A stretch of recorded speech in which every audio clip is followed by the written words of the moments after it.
जैसा कि आप देख पा रहे होंगे, ये आपके एसएस यानी सामाजिक अध्ययन का क्वेश्चन पेपर है, सोशल स्टडी का। इसमें किस प्रकार के क्वेश्चन पूछे गए हैं वो देख रहे हैं। जैसा कि 91 नंबर क्वेश्चन है, आपसे इस प्रकार पूछा है कि क्षुद्र ग्रह कौन से ग्रहों की कक्षाओं के बीच पाए जाते हैं। अगर इन चार ऑप्शनों को ध्यान से देखें तो ऑप्शन नंबर 2 सही हो जाएगा, यानी मंगल और बृहस्पति के बीच में पाए जाते हैं। क्वेश्चन नंबर 92 है, जब सूर्य की किरणें कर्क रेखा पर लंबवत पड़ती हैं तो इस स्थिति को आप क्या कहेंगे। हम इस स्थिति को कहेंगे, अगर इन चार ऑप्शनों को ध्यान से देखें, उत्तरी अयनात, यानी ऑप्शन नंबर 3 सही हो जाएगा। क्वेश्चन नंबर 93 है, बृहत ज्वार की स्थिति होती है। अगर इन चार ऑप्शनों को ध्यान से देखें तो हम कहेंगे माह के प्रथम व तृतीय चतुर्मास में होगी, तो ऑप्शन नंबर 1 सही हो जाएगा। क्वेश्चन नंबर आपका नेक्स्ट है, जो है आपका 94 नंबर। इसमें पूछा है कि हिमालय की कौन सी चोटी या चोटियाँ भारत में स्थित हैं। अगर इन ऑप्शनों को ध्यान से देखें तो ऑप्शन नंबर 4 सही हो जाएगा। केवल कामेट है वो स्थित है, बाकी नहीं है। क्वेश्चन नंबर 95 है कि स्थानांतरित कृषि को हिमालयी क्षेत्र में किस नाम से जाना जाता है। आप जानते होंगे, इसे खील कहते हैं। ऑप्शन नंबर 1 सही हो जाएगा। क्वेश्चन नंबर 96 है, आपको कह सकते हैं सूची फर्स्ट और सेकंड से मिलान करनी है और नीचे आपके कोड दे रखे हैं इसके आधार पर, ठीक है। तो इसमें एक तरफ लो अयस खनन क्षेत्र दे रखा है, दूसरी तरफ राज्य दे रखे हैं, तो आपको मिलान करना है। अगर इन ऑप्शनों को आप ध्यान से देखें तो हम जाएंगे ऑप्शन नंबर 1 पर, यानी जो आपका बारम पहाड़ है ये आपके उड़ीसा से संबंध है, ठीक है। और इसके अलावा जो आपकी नोआ मुंडी है वो आपके झारखंड से संबंधित है। आपकी बेलाडीला है या आपके छत्तीसगढ़ से, और केंद्रमुख है वो आपकी हो जाएगी कर्नाटक से। तो इस प्रकार ये ऑप्शन नंबर 1 सही हो जाएगा।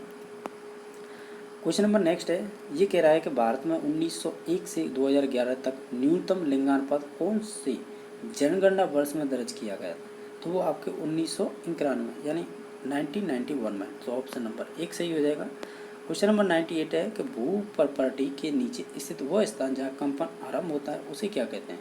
हम उसे कहते हैं उद्गम केंद्र, ऑप्शन नंबर 2 सही हो जाएगा।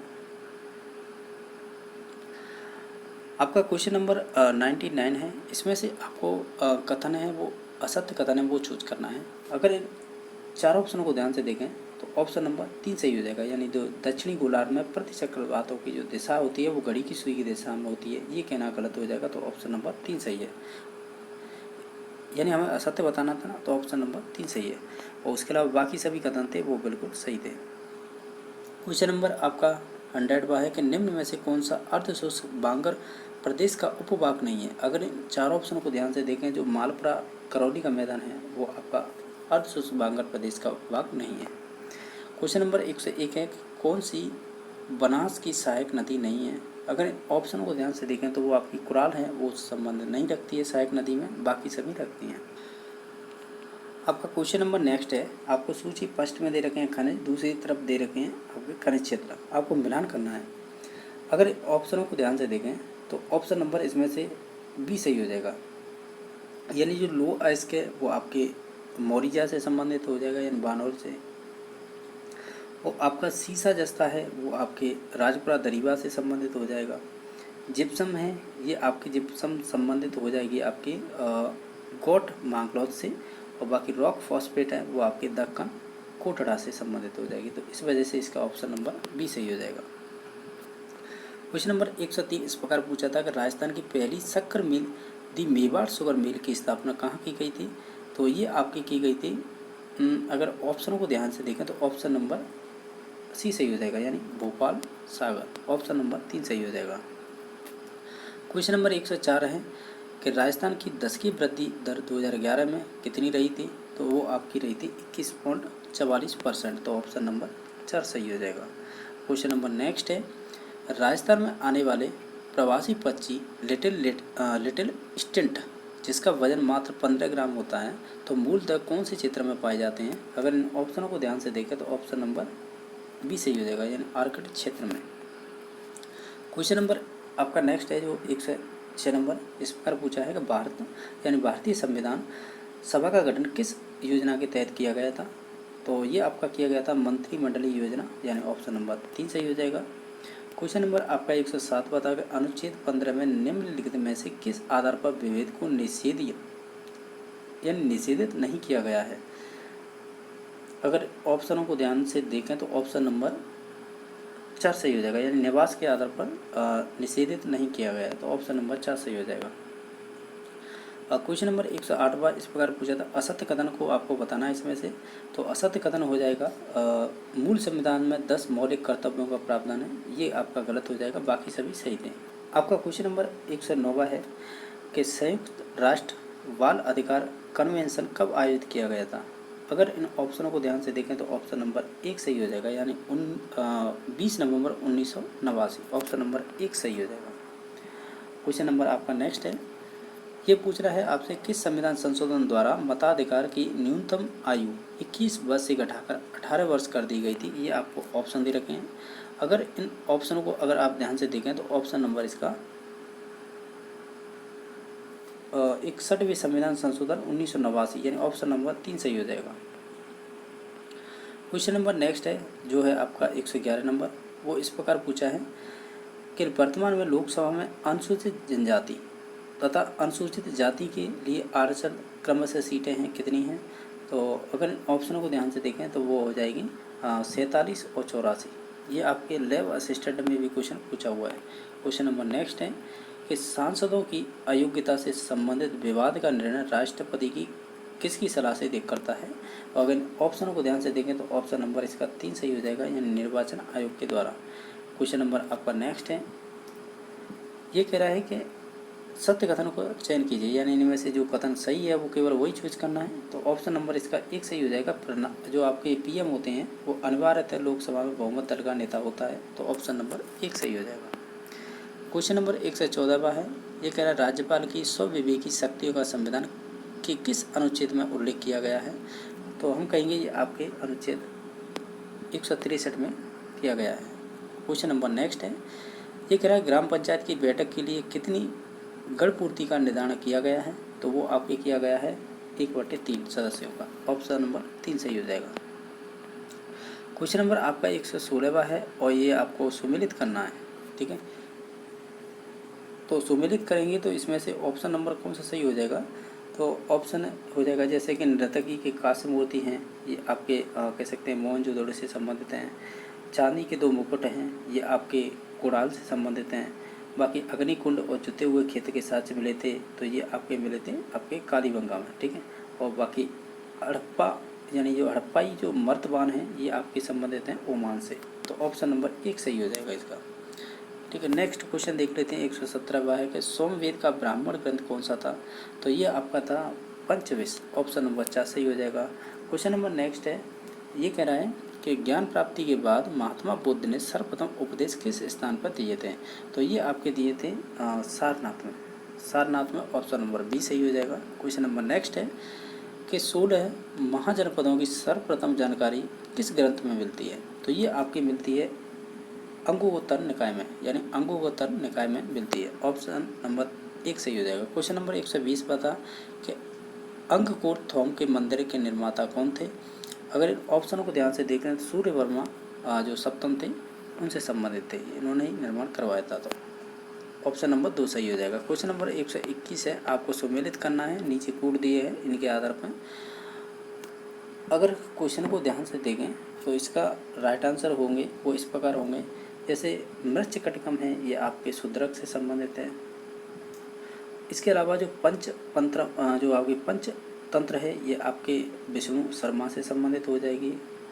मुद्रा राक्षस है ये आपकी विशाखा दत्त से संबंधित हो जाएगी, या विशाख दत्त बोल देते हैं। और आपकी जो आपकी हस्तायुर्वेद है ये आपकी पाल काव्य से संबंधित हो जाएगी। अगर इन मिलानों को अगर ध्यान से देखें तो ये आपकी मिलान हो जाएगी ऑप्शन नंबर ए से, ठीक है, यानी 1 का 4, 2 का 3 और 3 का 2 और 4 का 1।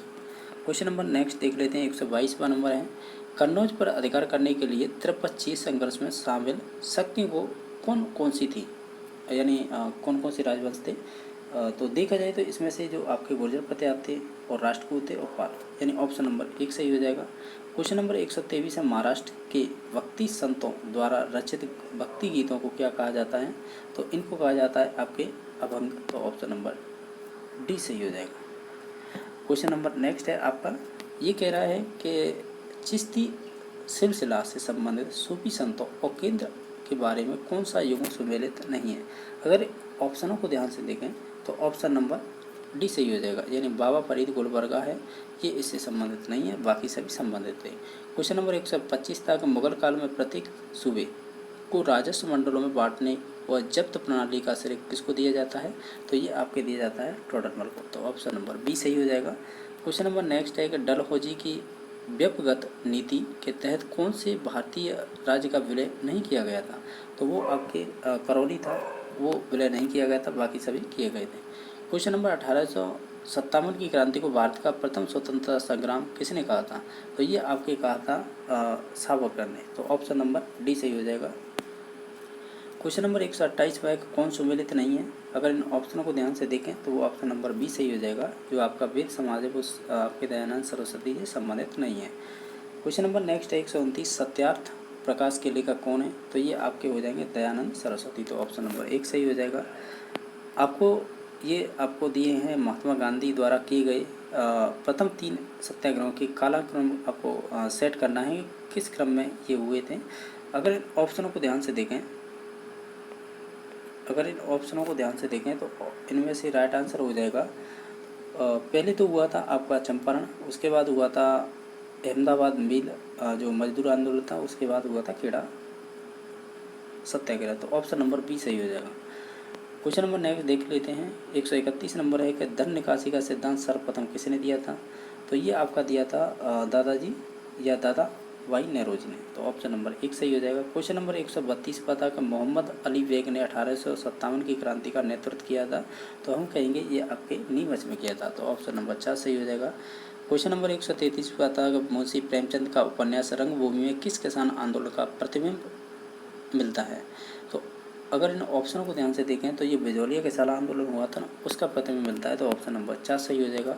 क्वेश्चन नंबर आपका 133 है कि लोक नृत्यों में से ग्रासीय जनजाति से संबंधित है, उन्हें आपको चूज करना है। अगर इन ऑप्शनों को अगर आप ध्यान से देखें ना तो वो आपका जैसे कि वालर है, कूद है, और आपका लूर है, और इसके अलावा आपका जवारा है, ये आपके संबंधित हो जाएंगे बी नंबर ऑप्शन से, ठीक है, बी नंबर ऑप्शन में ये सभी थे। क्वेश्चन नंबर नेक्स्ट है राजाबाटी और नागरचोल किस बोली की उपबोलियाँ हैं, तो ये आपकी डूनाड़ी की उपबोलियाँ हैं, तो ऑप्शन नंबर 1 सही हो जाएगा। क्वेश्चन नंबर आपका नेक्स्ट है जो 136 नंबर है, वो इस प्रकार पूछा है कि श्री लाल जोशी का संबंध किस कला से रहा है, तो इनका संबंध रहा है फड़ कला से, तो ऑप्शन नंबर बी सही हो जाएगा। क्वेश्चन नंबर आपका 137 में है कि बारडोली के मंदिर किस जिले में स्थित हैं, तो बारडोली के मंदिर है ना, ये आपके चित्तौड़गढ़ जिले में स्थित हैं, तो ऑप्शन नंबर डी सही हो जाएगा। क्वेश्चन नंबर 138 बता राजस्थान में तेरापंथ धर्म जो संगत है उसकी स्थापना किसके द्वारा की गई थी, तो ये आपकी की गई थी आचार्य बिच्छू के द्वारा, तो ऑप्शन नंबर बी सही हो जाएगा। क्वेश्चन नंबर आपका 139 बता कि सभ्यता और जिलाएं दे रखी हैं, सुमेलित है वो चूज करना है, तो इनमें से केवल एक ही सुमेलित है, वो पचमाता, जो राजसमंद में है, पचमाता बोलते हैं इसे, तो ये आपके राजसमंद से संबंधित थी, तो ऑप्शन नंबर इसका 2 सही हो गया था। क्वेश्चन नंबर आपका 140 बता कि मेवाड़ के महाराणाओं में सांगा सर्वाधिक प्रतापी शासक हुए, उन्होंने अपने पुरुषार्थ के द्वारा मेवाड़ को उन्नति शिखर पर पहुंचाया, ये कथन किसने कहा था, तो ये आपके कहा था हरविलास शारदा ने, तो ऑप्शन नंबर 2 सही, सॉरी 1 ऑप्शन नंबर सही हो जाएगा। क्वेश्चन नंबर 141 है कि राजस्थान के एकीकरण के किस चरण में उदयपुर रियासत राजस्थान संघ में सम्मिलित की गई थी, तो ये आपकी की गई थी तीसरे चरण में, तो ऑप्शन नंबर बी सही हो जाएगा। क्वेश्चन नंबर आपका 142 है कि राजस्थान में सीखने के प्रतिफलों को निर्धारित मानदंडों के साथ किस शैक्षिक शास्त्र में शामिल कर लिया गया था, तो ये आपके 2017-18 में शामिल कर लिया गया था, इन्हें लर्निंग आउटकम बोलते हैं। क्वेश्चन नंबर नेक्स्ट है कि निम्न में से कौन सा कथन या विकल्प गलत है वो चूज करना है। अगर ऑप्शनों को ध्यान से देखें आप तो ऑप्शन नंबर इसका ये गलत हो जाएगा, डी नंबर यानी 4 नंबर, मूल्यांकन प्रक्रिया केवल विषय वस्तु पर केंद्रित होती है, ये कहना गलत हो जाएगा, ठीक है। क्वेश्चन नंबर 144 है कि यदि किसी परीक्षा के परिणाम समान परिस्थितियों में भी विभिन्न अवसरों पर एक समान बने रहते हैं तो इस गुण को क्या कहते हैं, तो हम इस गुण को कहते हैं विश्वसनीयता, तो ऑप्शन नंबर 2 सही हो जाएगा। क्वेश्चन नंबर नेक्स्ट है निम्नलिखित में से किसने यह सुझाव दिया है कि सामाजिक विज्ञान में नागरिक शास्त्र की जगह राजनीतिक विज्ञान शब्द का प्रयोग किया जाए, ये आपका कहा गया है NCF 2005 ने। ठीक है, तो ऑप्शन नंबर सी सही हो जाएगा। क्वेश्चन नंबर आपका 140वां है कि जीने की कला बड़ी सुंदर कला होती है और सामाजिक अध्ययन द्वारा ही ज्ञान होता है, ये कथन किसका है? तो ये आपके है एम्फी मफा या मुफाद बोलते हैं, तो इनसे संबंधित ऑप्शन नंबर ए सही हो जाएगा।